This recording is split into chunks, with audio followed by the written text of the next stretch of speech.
Priti Patel publishes paper on group-based child sexual exploitation. Please support us. Press the subscribe button now and hit the bell icon to get the notification of our video update.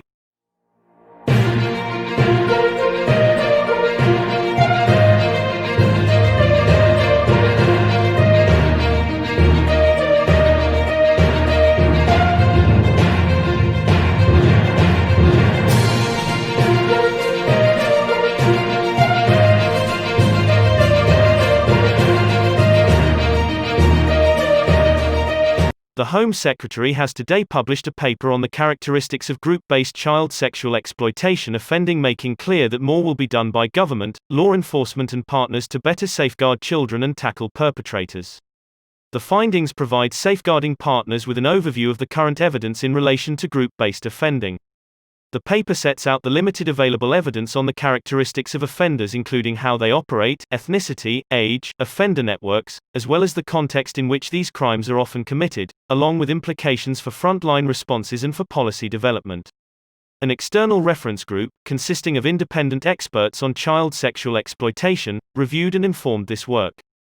Members included Labour MP for Rotherham Sarah Champion, Conservative MP for Wakefield Imran Ahmed Khan, survivor and campaigner Sammy Woodhouse, and Simon Bailey, National Police Chiefs Council lead on child protection. Home Secretary Priti Patel said, "Victims and survivors of group-based child sexual exploitation have told me how they were let down by the state in the name of political correctness.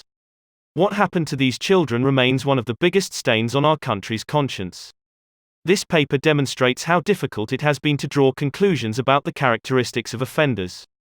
That is why the government's forthcoming Tackling Child Sexual Abuse strategy will commit to improving our understanding of child sexual abuse, including around ethnicity. This will enable us to better understand any community and cultural factors relevant to tackling offending, helping us to safeguard children from abuse, deliver justice for victims and survivors, and restore the public's confidence in the criminal justice system's ability to confront this issue. Sammy Woodhouse said, "It was extremely important for me to be a part of the external reference group as I was subjected to exploitation and abuse as a child and failed by authorities. Unfortunately, this is something that is still happening today and will continue to happen in the future. As a country, we still do not understand abuse and exploitation, and the government is not doing enough to prevent and tackle it, so I welcome the publication of this paper.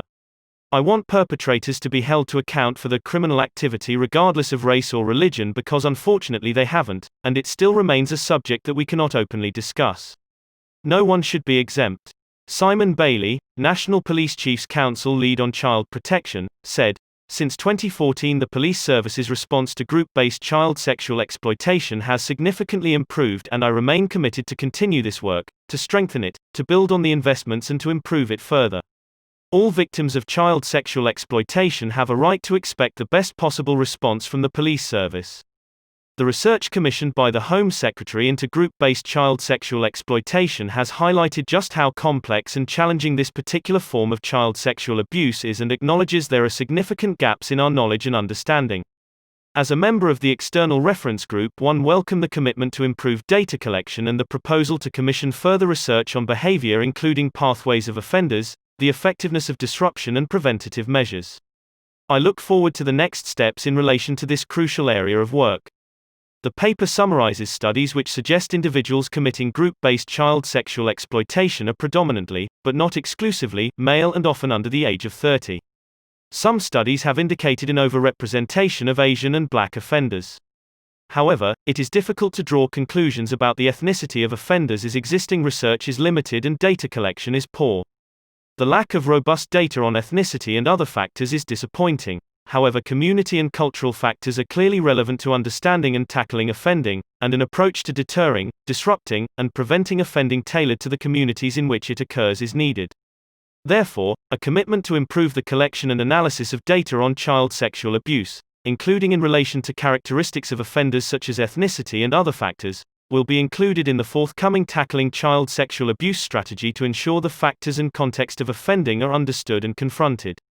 Studies indicate that motivations differ between offenders, but that a sexual interest in children is not always the predominant motive. Financial gain and a desire for sexual gratification are common motives, and misogyny and disregard for women and girls may further enable the abuse. Offenders can come from a range of social backgrounds. Some have been stable middle-class professionals, some of whom were married, whilst others have had more chaotic lifestyles. Materials used in the paper included published academic research, official statistics and published work by organizations working in the child sexual exploitation area, as well as a series of interviews with police officers and safeguarding officers involved in investigating this type of offending. Insight gained from this paper will be used to improve guidance to local agencies in identifying and disrupting this form of offending, and work with police to tackle organized exploitation by using improved analysis and sharing of data. The government will soon publish the Tackling Child Sexual Abuse Strategy, which will outline a whole system response to tackling all forms of child sexual abuse, including group-based offending. This paper will play an important role in the strategy and its implementation, informing current and future work the government will undertake to tackle, prevent and disrupt this crime. Please support us. Press the subscribe button now and hit the bell icon to get the notification of our video update. This is the end of today's video update. Thanks for watching.